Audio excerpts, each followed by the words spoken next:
Hello everybody, you are most welcome. आप लोगों का एक बार फिर से बहुत बहुत स्वागत है। Myself R S Dakhri. और आज हम एक नए टॉपिक को लेकर के आए हैं जिसका नाम है टाइप्स ऑफ सोशल ग्रुप। आज हम सोशल ग्रुप के बारे में बात करेंगे कि जो सामाजिक समूह हैं वह कितने प्रकार के होते हैं। आपने कई ग्रुपों के नाम सुने होंगे, जिनमें से कुछ ग्रुप के बारे में आज हम बात करेंगे। आपको हम बता देते हैं कि किस किस ग्रुप के बारे में आज हम बात करेंगे। तो आपका नंबर 1 है primary and secondary group, formal and informal group, voluntary, involuntary and delegate group, horizontal and vertical group, in group and out group, small and large group, temporary and permanent group. तो आज हम इन groups के बारे में बात करेंगे। ये क्या होते हैं, इनके कैरेक्टरिस्टिक्स क्या हैं और इनको हम कैसे पहचान सकते हैं, इनके बारे में आज हम बात करेंगे। तो आइए स्टार्ट करते हैं हम आज के टॉपिक को। धन्यवाद। Types and classification of social group के बारे में। तो टाइप्स और क्लासिफिकेशन की अगर हम बात कर लें तो there are several classifications of social groups depending upon mostly chief interest और focus of attention in terms of which social group are classified, and it is used in broad sense, and a few of the items included in them may not have all of the elements necessary to be considered as social group. Group based on the type of relationship which exist in them। ठीक है, तो यहाँ पे अगर हम normally बात कर लें तो टाइप्स एंड क्लासिफिकेशन की, तो बहुत सारे जो सोशियोलॉजिस्ट थे उन्होंने कहते हैं अपनी अपनी थ्योरियाँ दी थी, अलग अलग थ्योरी दी थी, और उन्होंने अपने अपने तरीके से इसके टाइप्स को या इसको क्लासीफाई करा था, वो अपने अपने अकॉर्डिंग करा था। तो हम यहाँ पे जितने भी जो सोशियोलॉजिस्ट हैं उन्होंने जितने भी कहते हैं आपको टाइप्स और कहते हैं क्लासिफिकेशन दिया हुआ है, उनके बारे में हम बात करेंगे। ज़्यादा से ज़्यादा कहते हैं क्लासिफिकेशंस को हम इसमें समेटने की कोशिश करेंगे, जिनके बारे में आप जानते होंगे हमारे समाज के अंदर वो सारे के सारे सोशल ग्रुप पाए जाते हैं, उनको अलग अलग नाम से हम उनको जान सकते हैं। तो आज हम उन ग्रुपों के बारे में ही बात करेंगे, क्लासिफिकेशन करके देखते हैं कि कौन कौन से ग्रुप पाए जाते हैं, उनमें क्या क्या चीज़ें होती हैं। आइए बात करते हैं हम। सबसे पहले ये प्राइमरी ग्रुप है आपका और सेकेंडरी ग्रुप। यहाँ पे 2 पार्टों में बांटा था। कूले नाम के एक वैज्ञानिक हुए थे उन्होंने, ठीक है। तो कूले नाम के जो वैज्ञानिक थे उन्होंने सबसे पहले केवल एक थ्योरी दी थी, और उस थ्योरी में उन्होंने बात करी थी प्राइमरी ग्रुप की। और प्राइमरी ग्रुप को क्या है, these generally have intimate face to face association, the relationship is found to be personal, these have strong feeling of belonging. Clear. तो प्राइमरी ग्रुप की जब हम बात करते हैं तो कूले ने सबसे पहले ये टर्म दिया था प्राइमरी ग्रुप का, और उन्होंने ये बताया था कि प्राइमरी ग्रुप में केवल और केवल 3 ग्रुप आते हैं। वो क्या हैं, फैमिली, पीयर ग्रुप और नाइबर्स। क्लियर। तो फैमिली, पीयर ग्रुप और नाइबर्स यानी कि जो हमारा परिवार है वो पीयर ग्रुप मतलब साथी समूह, नाइबर्स मतलब हमारे जो पड़ोसी हैं वो प्राइमरी ग्रुप के अंदर आते हैं। और बाकी इसके अलावा जितने भी ग्रुप सोसाइटी के अंदर पाए जाते हैं वो सारे ग्रुप क्या हैं, सेकेंडरी ग्रुप कहलाएंगे, यानी द्वितीयक समूह कहलाते हैं। प्राइमरी समूह, प्राइमरी ग्रुप यानी प्राथमिक समूह, सेकेंडरी ग्रुप मतलब द्वितीयक समूह। तो इनमें क्या होता है, तो हम इसके बारे में बात कर लेते हैं। प्राइमरी ग्रुप की अगर हम बात करें तो जनरली इसमें क्या होता है, intimate face to face association पाया जाता है प्राइमरी ग्रुप में। मतलब जो संबंध होते हैं हमारे, जो रिलेशनशिप्स हैं वो फाउंड द पर्सनल यानी व्यक्तिगत रिलेशनशिप पाया जाता है। और हमारा जो कहते हैं एसोसिएशन है, हम उन लोगों से फेस टू फेस रोजाना मिलते हैं। फेस टू फेस हमारी जो निकटता है, इंटीमेसी है, वो अधिक होती है प्राइमरी ग्रुप के लोगों के साथ। यानी हमारे जो फैमिली मेम्बर्स हैं उनसे हम रोज़ाना मिलते हैं, हमारा जो साथी समूह उनसे हम रोज़ाना मिलते हैं, और जो नाइबर्स हैं हमारे जो पड़ोसी हैं उनसे भी हम रोज़ाना मिलते हैं। उनसे हमारा intimate face to face relationship association पाया जाता है, और उनसे हमारे जो रिलेशनशिप्स होते हैं वो पर्सनल होते हैं यानी व्यक्तिगत होते हैं। And these have strong feeling of belonging, यानी वो उनके अंदर एक स्ट्रॉन्ग फीलिंग पाई जाती है एक दूसरे से जुड़े होने की। तो इसे हम क्या कहेंगे, प्राइमरी ग्रुप। जब हम सेकेंडरी ग्रुप की बात करते हैं तो secondary group, among the members of secondary group there have been formality of contact and impersonal relationships. यानी यहाँ पे जो इंटीमेट था आपका प्राइमरी में, यहाँ पे फॉर्मेलिटी में बदल जाएगा। यानी यहाँ पे निकटता अधिक है लेकिन यहाँ पे फॉर्मेलिटी अधिक पाई जाएगी, निकटता उनमें उतनी नहीं होती है। और जो कहते हैं आपके रिलेशनशिप हैं वो कैसे होंगे, इम्पर्सनल होंगे। यानी यहाँ पे आपके व्यक्तिगत थे, यहाँ पे अवैयक्तिक होंगे। क्लियर, यहाँ पे पर्सनल रिलेशनशिप्स नहीं पाए जाते हैं और यहाँ पे आपके प्राइमरी ग्रुप में पर्सनल रिलेशनशिप्स पाए जाते हैं। Primary groups are relationships directed and secondary groups are goal oriented. यानी जो प्राइमरी ग्रुप है उसमें जो रिलेशनशिप होते हैं वो डायरेक्टेड होते हैं, यानी प्रत्यक्ष पाए जाते हैं। और सेकेंडरी ग्रुप में कैसे होते हैं, गोल ओरिएंटेड, यानी लक्ष्य से संबंधित। यानी उनका जो लक्ष्य होगा उस लक्ष्य को प्राप्त करने के लिए ही सारे लोग लगेंगे। लेकिन यहाँ पे क्या है, प्रत्यक्ष रिलेशनशिप पाया जाएगा और जो लक्ष्य तो यहाँ भी होगा लेकिन उसमें वो सारे एक दूसरे के साथ में सहभागी होंगे। ठीक है, तो एक तरीके से कह सकते हैं कि प्राइमरी ग्रुप क्या है, वो डायरेक्टेड होता है और सेकेंडरी ग्रुप जो है वो क्या होते हैं, गोल ओरिएंटेड होते हैं। यानी लक्ष्य के प्रति कहते हैं ज़्यादा ओरिएंटेड होते हैं, लक्ष्य के प्रति ज़्यादा तर्क संगत होंगे। ठीक है, अब अगर हम बात कर लें कि इसमें कौन कौन से ग्रुप आते हैं, तो पॉलिटिकल ग्रुप है, लेबर ग्रुप है, ट्रेड यूनियंस हैं, ये क्या है, सेकेंडरी ग्रुप के पार्ट हैं। अब अगर हम इन दोनों को थोड़ा सा और देख लेते हैं प्राइमरी ग्रुप, तो प्राइमरी ग्रुप में जो साइज होता है प्राइमरी ग्रुप का वो काफ़ी छोटा होता है। ठीक है, स्मॉल साइज होता है। सेकेंडरी ग्रुप का थोड़ा सा बड़ा होता है, bigger than primary group. Clear, और यहाँ पे जो संबंध हैं वो पर्सनल पाए जाते हैं रिलेशनशिप्स, और यहाँ पे जो संबंध हैं वो इम्पर्सनल पाए जाते हैं। क्लियर, इसके बाद में अगर हम बात करें तो यहाँ फेस टू फेस एसोसिएशन होता है। ठीक है, यहाँ पे फेस टू फेस एसोसिएशन नहीं होता है। क्लियर, तो ये हमारा हो जाएगा। इसके बाद में यहाँ के जो मेंबर्स हैं इस ग्रुप में वो क्या हैं, आपस में इंटीमेसी पाई जाती है उनमें। ठीक है, यहाँ पे इंटीमेसी नहीं पाई जाती है, यहाँ पे गोल ओरिएंटेड पाया जाता है आपका काम। इसके बाद में इस समूह के जो डिसीजन होंगे सेकेंडरी ग्रुप के वो ज़्यादा तर्क संगत होंगे। ठीक है, सेकेंडरी ग्रुप में जो भी कहते हैं डिसीजन होंगे वो तर्क संगत होंगे और यहाँ पे क्या होंगे, भावपूर्ण होंगे, आपके इमोशन से रिलेटेड होंगे। ठीक है, यहाँ पे जो भी कहते हैं निर्णय लिए जाएंगे वो इमोशंस से प्रभावित होकर लिए जाएंगे और यहाँ पे जो लिए जाएंगे वो आपका तर्क के आधार पर लिए जाएंगे, आपके डाटा के आधार पर लिए जाएंगे। अकॉर्डिंग टू द कंडीशन उनको चेंज नहीं किया जाएगा। ठीक है, तो यहाँ पे तर्क संगत होंगे और यहाँ पे जो स्किल्स है उन पर ज़्यादा ध्यान दिया जाता है, यहाँ पे स्किल्स पे इतना ज़्यादा ध्यान नहीं दिया जाता है। ठीक है, तो प्राइमरी ग्रुप और सेकेंडरी ग्रुप यानी प्राथमिक समूह और द्वितीयक समूह में ये थोड़े से कुछ डिफरेंस पाए जाते हैं जिनके आधार पर आप इनको क्लासीफाई कर सकते हैं। अब अगर हम आगे बात कर लेते हैं, एक हमारे सोशियोलॉजिस्ट हुए, उन्होंने दो टाइप्स में बांटा ग्रुप को, वो थे फॉर्मल ग्रुप और इनफॉर्मल ग्रुप, यानी औपचारिक समूह और अनौपचारिक समूह। इनके बारे में अगर हम बात कर लें तो those groups have definite rules और of operation, definite system of work. यानी कि ये जो समूह होते हैं फॉर्मल यानी औपचारिक जो समूह होते हैं उनमें डेफिनेट रोल होंगे, उनके काम होंगे, उनके डेफिनेट रूल्स रेगुलेशन होंगे, ऑपरेशन यानी काम करने का जो तरीके हैं वो डेफिनेट होंगे और डेफिनेट सिस्टम ऑफ वर्क होगा। यानी किसी भी काम को करने का जो तरीका है, जो सिस्टम है वो डेफिनेट होगा, निश्चित होगा। डेफिनेट का मतलब निश्चित होगा, उसमें कोई बदलाव नहीं होगा।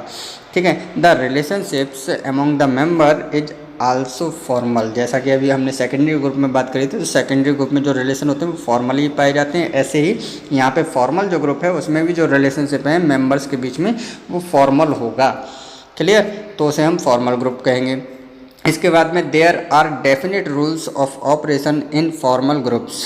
ठीक है, जैसा अभी हमने ऊपर बात करी थी कि रूल्स ऑफ ऑपरेशन है वो कैसा होगा, डेफिनेट होगा, निश्चित रूल्स रेगुलेशन के अकॉर्डिंग ही वहाँ पे काम होगा।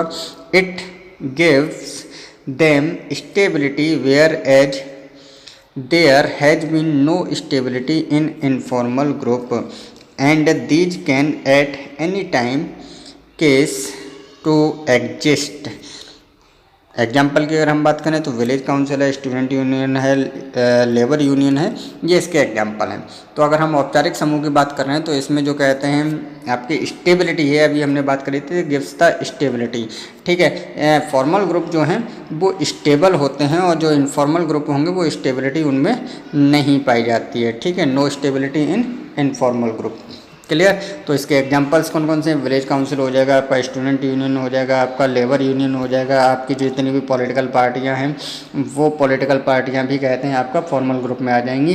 ठीक है, और हर पार्टी में अपने क्या होते हैं, डेफिनेट रोल होंगे। डेफिनेट कहते हैं एक प्रेसिडेंट होगा, उसके कहता है सचिव होगा, ये सारे पद पाए जाते हैं। उनका डेफिनेट रूल्स ऑफ ऑपरेशन होगा, डेफिनेट सिस्टम ऑफ वर्क होता है।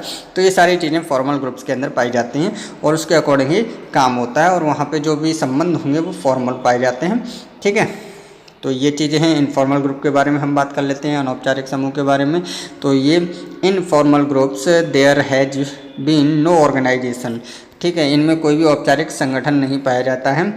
रेगुलेटरी ऑफ फॉर्मेलिटी, मतलब इनमें कोई फॉर्मेलिटी नहीं होती है, ना इसमें कहते हैं कोई ऑर्गेनाइजेशन होती है। The members have strong primary group feeling, यानी प्राइमरी ग्रुप फीलिंग यानी कि जो प्राथमिक समूह की जो फीलिंग्स हैं वो स्ट्रॉन्ग पाई जाती हैं किसमें, इनफॉर्मल ग्रुप के अंदर। और there these are based on friendship और कॉमन इंटरेस्ट। यहाँ पे जो भी ग्रुप बनता है वो कॉमन आपके कहते हैं इंटरेस्ट के आधार पे बनता है, फ्रेंडशिप के आधार पे बनता है। तो ये जो इनफॉर्मल ग्रुप हैं वो इनफॉर्मल ग्रुप में क्या है, कोई भी ऑर्गेनाइजेशन काम नहीं करता है, मतलब डेफिनेट रोल्स नहीं होंगे, डेफिनेट रूल्स ऑफ ऑपरेशन नहीं होंगे और डेफिनेट सिस्टम ऑफ वर्क नहीं होगा, यानी कोई भी चीज़ निश्चित नहीं होती है। यहाँ पर जो भी काम किया जाएगा वो कॉमन इंटरेस्ट के आधार पर काम किया जाएगा और that is based on the common interest. ठीक है, एग्जाम्पल की अगर हम बात कर लें तो फ्रेंडशिप ग्रुप है आपका, group of women at the well. ठीक है, working groups and reaction groups. ठीक है, तो ये इसके कहते हैं एग्जाम्पल हो जाएंगे। यहाँ पे क्या है कि आप कोई भी काम कर रहे हैं तो वो कॉमन इंटरेस्ट के आधार पर करेंगे। एग्जाम्पल में आपका फैमिली हो जाएगा, फ्रेंड्स ग्रुप है, प्ले ग्रुप है, तो ये सारे क्या हैं, इनफॉर्मल ग्रुप में आते हैं। और आपकी जो विलेज काउंसिल है, स्टूडेंट यूनियन है, लेबर यूनियन है, वो आपकी फॉर्मल ग्रुप में आती है। क्लियर। तो अगर हम नॉर्मली कहना चाहें तो नॉर्मली ये है कि आपका जो फॉर्मल ग्रुप है उसमें क्या होगा, अकॉर्डिंग टू लॉ काम होता है और यहाँ पे अकॉर्डिंग टू लॉ काम नहीं होता है। क्लियर। तो ये संविधान के द्वारा भी हम कह सकते हैं इसको, कॉन्स्टिट्यूशन के अकॉर्डिंग इसमें रूल्स रेगुलेशन होंगे और उसके आधार पे काम चलेगा।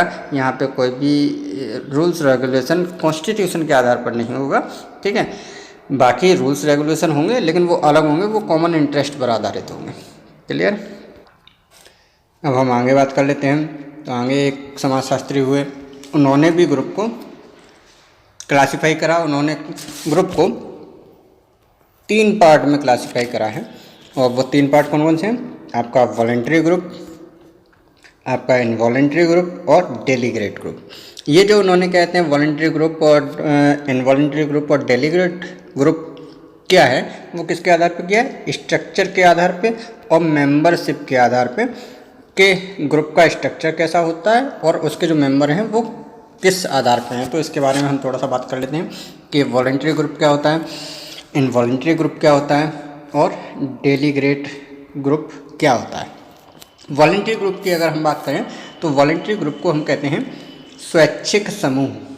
क्लियर। क्या कहते हैं, स्वैच्छिक समूह। इसके बारे में देख लेते हैं। A person become member of the group based on his choice, यानी इस ग्रुप में जो ये स्वैच्छिक समूह है इसमें जो व्यक्ति कहते हैं समूह का सदस्य बनता है वो किसके आधार पर बनता है, वो अपने चॉइस के आधार पर, यानी कि अपनी पसंद के आधार पर। अगर वो चॉइस करेगा तो वो इस ग्रुप का सदस्य बनेगा और नहीं चॉइस करेगा तो वो इस ग्रुप का सदस्य नहीं बनेगा। ठीक है। फॉर एग्जांपल फ्रेंडशिप ग्रुप और प्ले ग्रुप, यानी कि आपका जो फ्रेंडशिप ग्रुप है, आपका जो प्ले ग्रुप है, उसमें जो भी मेंबर्स हैं वो उनकी चॉइस के आधार पर हैं। मान लीजिए आप किसी क्लास के स्टूडेंट हैं, अब आपकी क्लास में बहुत सारे बच्चे हैं, लेकिन बहुत सारे बच्चे क्या, पूरा एक ग्रुप तो ऑलरेडी है उन सारे बच्चों का, लेकिन उनमें भी एक वॉलंटरी ग्रुप होगा, यानी 4 बच्चों ने एक अपना एक ग्रुप बना लिया फ्रेंडशिप ग्रुप जिसे कहेंगे, और वो सारे फ्रेंडशिप ग्रुप में जितने भी बच्चे हैं चारों, वो अपनी चॉइस के आधार पर हैं। वो जिस दिन चाहेंगे वो इस फ्रेंडशिप ग्रुप को छोड़ सकते हैं, लीव कर सकते हैं, और किसी दूसरे ग्रुप में जा कर के भी चॉइस के आधार पर ऐड हो सकते हैं। ठीक है, तो इस टाइप के जो ग्रुप हैं, जैसे ठीक है प्ले ग्रुप की अगर हम बात करें, क्रिकेट खेलते हैं आप गांव में, आप अपने घर पे, तो क्रिकेट की टीम आप बनाते हैं। क्रिकेट टीम में कभी कहते हैं आप एक ग्रुप की टीम में कहते हैं प्लेयर बन जाते हैं, कभी आप दूसरे ग्रुप की टीम में प्लेयर बन जाते हैं। तो ये क्या है, आपकी चॉइस के आधार पर हो जाएगा। ठीक है, तो चॉइस के आधार पे आप अगर किसी भी ग्रुप के मेंबर बन रहे हैं और चॉइस के आधार पे आप उसको क्विट भी कर रहे हैं, तो ये आपका क्या है, वॉलंटरी ग्रुप होगा। क्लियर है। इसके बाद में हम बात कर लेते हैं इनवॉलंटरी ग्रुप, यानी अनैच्छिक समूह। अनैच्छिक समूह क्या है कि persons become members of the group not according to their choice. मतलब कोई भी व्यक्ति जो है वो जो अनैच्छिक है, जैसा कि इसके शब्द से ही प्रतीत हो रहा है, जैसे कि स्वैच्छिक में इच्छा के आधार पर, और इनवॉलंटरी मतलब अनैच्छिक यानी इच्छा के आधार पर नहीं है। यहाँ पे चॉइस के आधार पे आप मेंबर नहीं बनेंगे, आप मेंबर बन जाएंगे ऑटोमेटिकली। ठीक है, मान लीजिए कोई ग्रुप है, उस ग्रुप में आपकी चॉइस नहीं है, आपको पसंद नहीं है, फिर भी आप उस ग्रुप के हिस्सा बने रहेंगे, आप उस ग्रुप के पार्ट बने रहेंगे। ठीक है, तो ये इनवॉलंटरी है, यानी अनैच्छिक समूह है, इसमें आपकी इच्छा का कोई भी मतलब नहीं रहेगा। जैसे कि फॉर एग्जांपल बाय बर्थ, आपने जिस फैमिली में जन्म ले लिया उस फैमिली के आप मेंबर रहेंगे, चाहे आपकी चॉइस है या चॉइस नहीं है। ठीक है, तो चॉइस अगर है होती है तो उसे कहते हैं वॉलंटरी, और चॉइस नहीं होती है तो उसे बोलते हैं इनवॉलंटरी। ठीक है, तो जिस फैमिली में आपने बर्थ लिया है, आपकी चॉइस हो या ना हो, फिर भी आप उसके मेंबर बने रहेंगे, तो बाई बर्थ हो गया। इसके बाद में बाई रेजिडेंस, आपने जिस विलेज में जन्म लिया, आपने जिस सिटी में जन्म लिया, तो उसी सिटी के उसी कहते हैं उसी सिटी में, और कहते हैं वहाँ पे जो नाइबर हैं, आपके जो पड़ोसी हैं, आपको वो पड़ोसी वही मिलेंगे। मान लीजिए भारत और पाकिस्तान की हम बात कर लें कि इंडिया और पाकिस्तान है। ठीक है, आपने इंडिया में जन्म लिया, आपके जो पड़ोसी हैं वो पाकिस्तान हैं, और आपकी इच्छा नहीं है कि आप पाकिस्तान को अपना पड़ोसी नहीं बनाना चाह रहे हैं, नाइबर नहीं बनाना चाह रहे हैं, लेकिन फिर भी आपके पास कोई चॉइस ही नहीं है, आप अनैच्छिक हो गए यहाँ पे। क्यों? क्योंकि आपका जो पड़ोसी है वो पाकिस्तान ही रहेगा, आपका जो दूसरा पड़ोसी है चाइना, वो चाइना वहाँ पे रहेगा, पड़ोसी ही रहेगा, चूँकि आपने इंडिया में जन्म लिया है। ठीक है, आपका जो रेजिडेंस है वो इंडिया में है, लिहाजा क्या है कि आप के जो पड़ोसी हैं चाइना है या आपका जो पाकिस्तान है, ये आपके पड़ोसी हैं, और ये बाई रेजिडेंस हो गया, बाई लोकेशन भी हो गया। आपका जो नेक्स्ट पॉइंट भी दिया है बाई लोकेशन। ठीक है, तो ये इनवॉलंटरी हो जाएगा, आपका अनैच्छिक है, आपकी इच्छा नहीं है, आप नहीं चाहते कि पाकिस्तान जैसा पड़ोसी हमें मिले या चाइना जैसा पड़ोसी हमें मिले, लेकिन उसके बावजूद भी वो आपको मिलेगा। क्यों? क्योंकि आपका रेजिडेंस इंडिया है, आपकी जो लोकेशन है वो इंडिया है, लिहाजा ये इनवॉलंटरी ग्रुप कहलाएगा। ठीक है, इसके बाद में हम बात कर लेते हैं डेलीगेट ग्रुप। तो ये मैंने एक एग्जाम्पल दिया है जिसके आधार पर आप इसको समझ सकते हैं वॉलंटरी क्या होगा, इनवॉलंटरी क्या होगा। ठीक है, डेलीगेट ग्रुप की अगर हम बात करें, इसे हम बोलते हैं प्रतिनिधि मंडल। ठीक है, तो इसको देख लेते हैं। The members of this group are representative and chosen by group. ये क्या होते हैं? ये एक तरीके से रिप्रेजेंटेटिव होते हैं, यानी इस समूह के जो सदस्य हैं, जो प्रतिनिधि होते हैं, वो समूह के द्वारा चुने जाते हैं। ठीक है, चूज करे जाएंगे किसके द्वारा? ग्रुप के द्वारा। और ये कौन होते हैं? रिप्रेजेंटेटिव होते हैं। तो एक तरीके से जो रिप्रेजेंट करने वाले लोग होते हैं उनको हम क्या कहेंगे? डेलीगेट ग्रुप कहते हैं। ठीक है, जैसे कि फॉर एग्जांपल ग्राम पंचायत। तो ग्राम पंचायत जो है वो पूरे के पूरे ग्राम पंचायत जो है वो पूरे के पूरे विलेज को रिप्रेजेंट करेगी। कहाँ पे? आपके डिस्ट्रिक्ट में, आपके कहते हैं स्टेट में। क्लियर है? तो ग्राम पंचायत क्या है? वो एक तरीके से डेलीगेट है। उसके बाद यूएनओ है आपका। तो यूएनओ भी क्या है?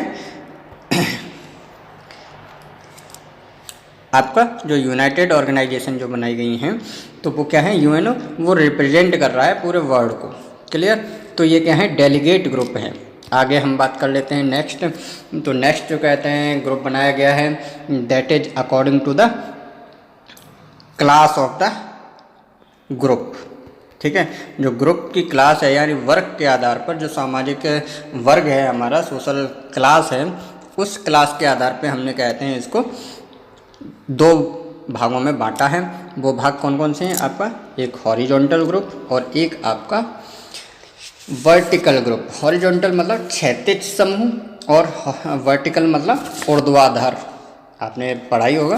ठीक है, थोड़ा सा हम बात कर लेते हैं क्षैतिज ग्रुप किसे कहते हैं और ऊर्ध्वाधर ग्रुप किसे कहते हैं। तो हॉरिजॉन्टल की अगर हम बात कर लें, the members of this group are alike और सिमिलर इन स्टेटस और position in the class system of society. ठीक है, इसमें क्या है, इस समूह के जो सदस्य हैं वो समाज की श्रेणी प्रणाली में एक जैसे या समान होते हैं। ठीक है, एक जैसे होंगे, अलाइक होंगे या सिमिलर होंगे, किसमें? स्टेटस और position in the class system of society. Society का जो क्लास सिस्टम है, वर्ग जो व्यवस्था है, वर्ग व्यवस्था, उस वर्ग व्यवस्था के आधार पर वो एक जैसे एक समान होंगे। जैसे कि आपका रिच फैमिली हो गया, आपका मीडियम क्लास फैमिली हो गया, आपकी पुअर क्लास फैमिली हो गया। ठीक है, तो ये जो ग्रुप हैं ये वर्ग व्यवस्था पे आधारित हैं। आपकी जो कास्ट है, आपका कहते हैं आप ठाकुर हैं, आप पंडित हैं, आप गुप्ता हैं, तो ये क्या हैं, ये आपका जो ये कास्ट है फॉर एग्जांपल। तो जो क्लास जिस क्लास में कहते हैं आपके जो सोसाइटी बनी हुई है, उस क्लास में जो एक समान क्लास के लोग हैं वो एक ग्रुप हो जाएगा उनका। हिंदू हैं तो वो पूरा का पूरा हिंदू ग्रुप हो गया, मुस्लिम हैं तो पूरा का पूरा मुस्लिम हो गया, सिख हैं तो पूरा का पूरा सिख हो गया, क्रिश्चियन है तो पूरा का पूरा क्रिश्चियन कम्युनिटी हो जाएगा। तो वो हॉरिजॉन्टल यानी एक जैसे होंगे, समान होंगे। ठीक है, अब अगर हम बात कर लें तो वर्टिकल ग्रुप यानी ऊर्ध्वाधर समूह की, तो the groups that are composed of members from different social strata, social status और and whose membership cuts vertically across the horizontal grouping in the society. ठीक है, मतलब वे समूह जो विभिन्न सामाजिक स्तर यानी सामाजिक स्थिति के सदस्यों से बने होते हैं और जिनकी सदस्यता समाज में क्षैतिज समूहों के पार खड़ी होती है। ठीक है, क्षैतिज समूहों के जो हमारे हॉरिजॉन्टल ग्रुप है उसके पार खड़ी होगी तो वो क्या कहलाएंगे? वर्टिकल ग्रुप कहलाएंगे। यानी सामाजिक स्तर पर जो कहते हैं लोग हैं वो एक जैसे हों। ठीक है, तो सामाजिक स्तर में यहाँ पे हमने कास्ट को ले लिया, नेशन को ले लिया, देश को ले लिया, तो वो क्या है, एक तरीके से सामाजिक स्तर पर जो सदस्य हैं उनकी सदस्यता क्या है, क्षैतिज समूहों के पार खड़ी होगी, अक्रॉस होगी हॉरिजॉन्टल ग्रुपिंग के अकॉर्डिंग। ठीक है, तो इसे हम क्या कहेंगे? वर्टिकल ग्रुप कहेंगे। ठीक है, आगे हम देख लेते हैं। आगे आपका जो कहते हैं ये ग्रुप्स हैं, इन ग्रुप और आउट ग्रुप, ये दो पार्टों में कहते हैं ग्रुप को, सोशल ग्रुप को बांटा गया है। ये किसके आधार पे?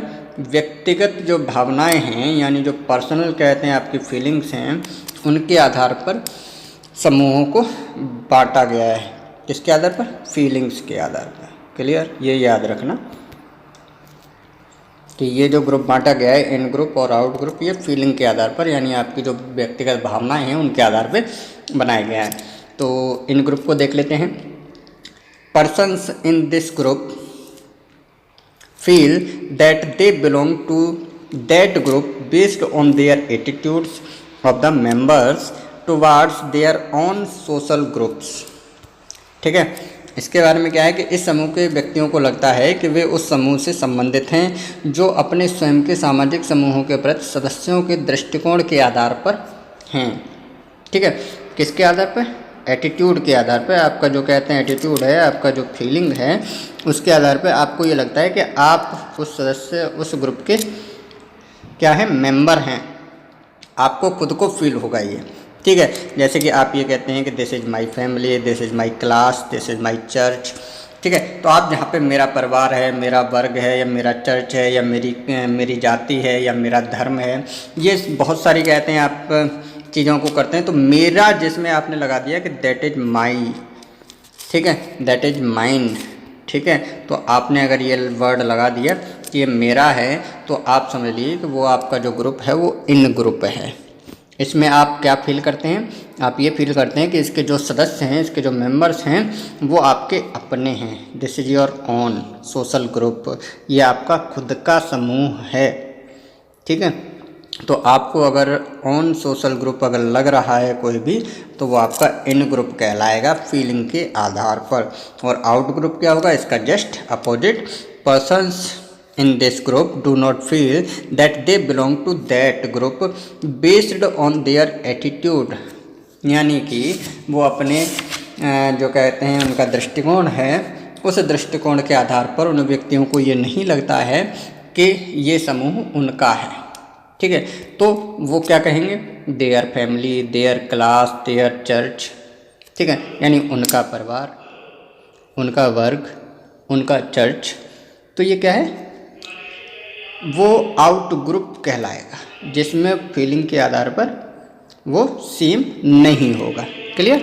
ठीक, अब हम बात कर लेते हैं नेक्स्ट की। तो ये भी एक वर्गीकरण किया गया है। तो ये समूह के छोटे बड़े यानी मेंबर्स के आधार पर करा गया है कि नंबर ऑफ़ मेंबर जो है, नंबर ऑफ़ मेंबर के आधार पर किया गया है कि ग्रुप कितने टाइप के होते हैं। तो इसको देख लेते हैं। तो इसके अकॉर्डिंग 2 टाइप के होंगे, स्मॉल ग्रुप और लार्ज ग्रुप, यानी छोटा समूह और बड़ा समूह। तो इसमें क्या होगा? स्मॉल ग्रुप में the number of members is less than 30, यानी इसमें जो सदस्यों की संख्या है वो 30 से कम होगी। क्लियर है? जैसे कि फैमिली है, प्ले ग्रुप है। हाँ, कभी कभी जॉइंट फैमिली हो सकती है, तो उसमें 30 से अधिक भी हो सकते हैं, मानते हैं, लेकिन फिर भी फैमिली को हम स्मॉल ग्रुप में ही रख लेंगे। और लगभग 30 लगभग मान के चलते हैं। यहाँ एक्यूरेट नहीं चलता है कि आप मैथ के अकॉर्डिंग कि 2 + 2 4 ही होगा। ठीक है, तो मैथ के अकॉर्डिंग है, यहाँ पे हम बात नहीं करेंगे। फिर भी लेस देन मतलब 30 के समथिंग, 30 से 40 भी हो सकता है, कोई दिक्कत वाली बात नहीं है। और फैमिली अगर जॉइंट फैमिली है अगर आपकी, तो जॉइंट फैमिली में नंबर ऑफ़ मेंबर्स ज़्यादा हो सकते हैं, लेकिन फिर भी वो हम उसको गिनेंगे स्मॉल ग्रुप में ही। ठीक है, कोई दिक्कत वाली बात नहीं है। और आपका जो प्ले ग्रुप है वो भी लगभग ठीक है। तो लेस देन 30 अगर समथिंग संख्या पाई जाती है मेंबर्स की, तो हम उसे स्मॉल ग्रुप कहेंगे। लार्ज ग्रुप किसे कहेंगे? The number of members is more. ठीक है, ज़्यादा हो तो वो लार्ज ग्रुप हो जाएगा। जैसे पॉलिटिकल ग्रुप है आपका, लेबर यूनियन है, वो आपका लार्ज ग्रुप है, यानी बड़ा समूह में गिना जाएगा। क्लियर है? तो हम नंबर ऑफ़ मेंबर के आधार पर भी क्या कहते हैं, सोशल ग्रुप को 2 टाइप में बांट सकते हैं, स्मॉल ग्रुप और लार्ज ग्रुप। अब हम बात कर लेते हैं नेक्स्ट वन की। अगर हम बात करें तो सोशल ग्रुप को 2 पार्टों में फिर दोबारा से बांटा गया है, और इसको हम टेम्पररी ग्रुप और परमानेंट ग्रुप के रूप में भी कह सकते हैं नॉर्मली। ठीक है, टेम्पररी और परमानेंट। क्लियर? आपको समझ में आ रहा होगा। The group assembled for a short period are called temporary group, यानी कोई भी अगर कहते हैं ग्रुप बनता है शॉर्ट पीरियड के लिए बने, यानी कम समय के लिए बन रहा है, तो वो क्या होगा? टेम्पररी होगा, परमानेंट नहीं होगा। ठीक है, तो शॉर्ट पीरियड के लिए, यानी उसका जो उद्देश्य है, जैसे कि मान लो आपका प्ले ग्रुप है। ठीक है, तो प्ले ग्रुप का क्या उद्देश्य होता है? आपका कहते हैं प्ले, खेलना। और खेलने के लिए, खेलने के बाद में आप क्या करोगे? आप अपने ग्रुप को छोड़ दोगे, ख़त्म, आपका वो ग्रुप जो है वो ख़त्म हो जाएगा। अब मान लो यहाँ पे क्राउड की हम बात करें, मॉब की बात करें, आपने मॉब लिंचिंग सुना होगा कि मॉब लिंचिंग क्यों होती है? क्योंकि उन्होंने एक छोटा सा, उन्हें कोई चीज़ पता चली और उसके आधार पर वो क्या है, एक साथ इकट्ठे हुए, कलेक्शन हुआ ह्यूमन बीइंग्स का, उनका जो ऑब्जेक्ट था वो सेम ऑब्जेक्ट था, और उस ऑब्जेक्ट की पूर्ति करने के बाद में, जैसे मॉब लिंचिंग होती है, उन्होंने लिंचिंग करने के बाद में क्या है, वो ग्रुप ख़त्म हो जाएगा। वो शॉर्ट पीरियड के लिए बना था, दैट्स वाई। क्लियर? तो शॉर्ट पीरियड के लिए अगर कहते हैं कोई भी ग्रुप बन रहा है, तो उसे हम टेम्परेरी ग्रुप की संज्ञा दे सकते हैं। परमानेंट ग्रुप किसे कहेंगे?